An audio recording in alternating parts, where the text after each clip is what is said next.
It's forever and ever!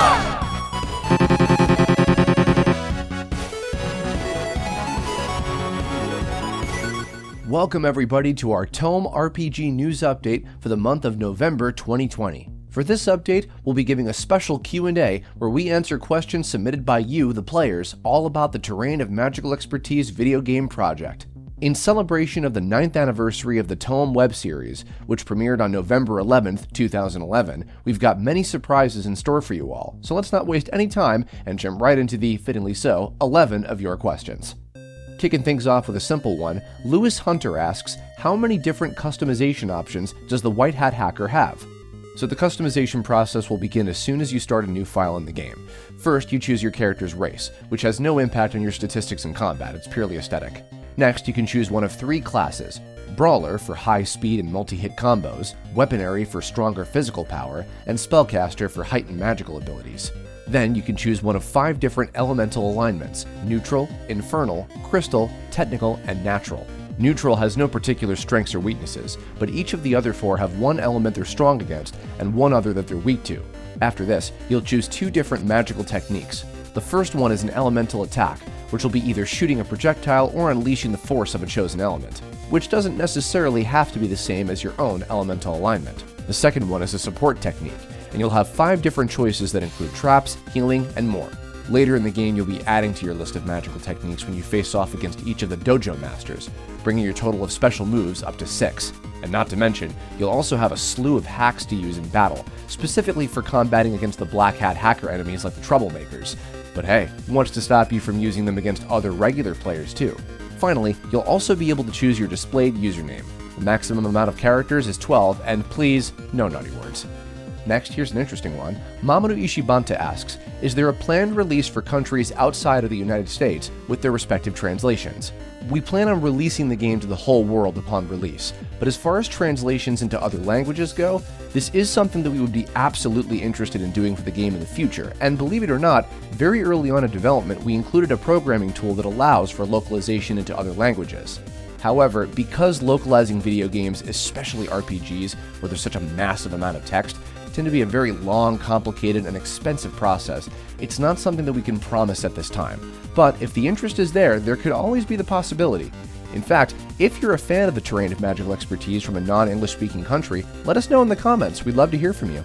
Now next up, the Garunix King asks, will there be places to heal in the overworld at no or little cost, or will all healing be done through items? So among the common objects you'll encounter throughout the various stages, treasure chests, equipment stalls, traveling merchants, etc., every stage in the game has at least one healing station, where you can fully recover your entire party's HP and MP. These are magical jacuzzis filled with the mystical water from the hot springs of Orange Island, which can even bring those who have been turned to ghosts back to their corporeal forms. The earlier stages each tend to have a few healing stations to take a dip in between stretches of battles, but as you progress further and further into the more difficult levels, you'll find that there tend to be only one. They also double as checkpoints, so when losing during most battles against monsters and players, you can warp to the last healing station or to the most recent hub town you visited, if you need to do some training or shopping. But keep in mind that you can only access these healing stations when outside of battle, so having a good collection of healing items for when you're in battle is equally important. Ewan McElhenney asks, are the power-up slots strictly limited to 5, or is it possible to unlock more as you progress through the game? Would stronger power-ups have multiple stat boosts to compensate for having 5 slots? Sharp-eyed fans who followed our progress since the launch of our Kickstarter in 2017 might remember that the original draft of the equipment screen showed that each character would have 10 slots for power-ups. However, we felt that this was a bit too much unnecessary complication and management for the amount of party members you have, so we decided to cut the amount of slots down to 5. And as it stands right now, we don't plan on giving the ability to gain more than that. But in tandem with this, we also redesigned the power-ups themselves to have multiple uses. So yes, instead of a single power-up increasing one particular stat, the red, yellow, green, and blue power-ups now boost any and all different combinations of multiple stats. AquaQ asks, can you switch teammates in battle? Yes and no. During each stage, you fight alongside a predetermined combination of party members from the Dandy Alliance with a maximum of 4 characters in your party at a time, one of which will always include your player character. You won't be able to swap to other characters on the fly in or out of battle, but you will be able to choose whatever combination of characters you want when fighting in the battle arena. as well as certain pivotal moments that we can't show any footage of just yet. In addition, there will also be some freedom in which mission you would like to take on, but that's something we may talk about a little bit more in our final update of the year, so stay tuned. Gems About Time asks, which region of Tome was the most interesting to design? Without a doubt, it would have to be the Orange Island region.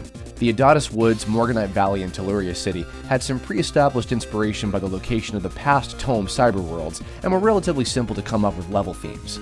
But for a tropical paradise region, picking exactly what types of areas you would explore required the most amount of brainstorming, and because of this, we think it'll definitely be the most interesting of all. As an example, early on in development we designed a level called the SS Citron, but eventually restructured it into the Citron Shipwreck, where you'll be exploring a whole sea's worth of sunken ships in search of lost treasure. That's a little taste for you. We won't spoil the other stages. Shelby Davis asks, was it hard to separate previous versions of the characters while creating the RPG, especially since the world and plot is so different? Not at all. In fact, as this is now the third incarnation of the Tome universe, it was not only easier, but exciting to come up with new and interesting spins on the designs, personalities, dialogue, and particularly the storylines of the RPG versions of the cast. Some of them are very similar to how fans of the 2011 web series would remember them. Others are a bit more in-depth, and some of them are completely divergent compared to how they were before, sometimes in vastly different roles. But overall, I think we can safely say that the Tome RPG iterations of these characters, especially the lead heroes of the Dandy Alliance, are the most interesting and cool interpretations of them yet. Rebecca Lucas asks, which character was the toughest or most fun to redesign? Probably the most fun and challenging characters to redesign were the 5 Net Kings. For the RPG iterations of Tome's mysterious overlords, we wanted to really emphasize how they're part of the game world's lore, instead of simply being player avatars for the developers like in past versions of the storyline, though they are still based on the creators from the fictional company of Net King Software. But the combination of upping the fantasy elements and making them significantly more detailed than ever before to give them an imposing presence took quite a lot of brainstorming, and once we had the final designs, animating them to life was quite a challenge in and of itself. We hope that they'll be very entertaining and memorable for when you finally have your adventure within the 5 regions of the terrain that they each oversee. And Cublivian asks, which characters were the most fun to write for? This is also an easy one because the funnest characters were the ones who were the easiest to write for, and that would be Nylok and his many fellow roleplayers from the Tales of the Terrain Guild. The majority of the characters were written as realistic people, but the likes of Demon King, Serpentine, and even the twin blades of Night and Day with their big bombastic ways of speaking, always maintaining character, was a total creative blast. We hope you enjoy them as much as we did creating them.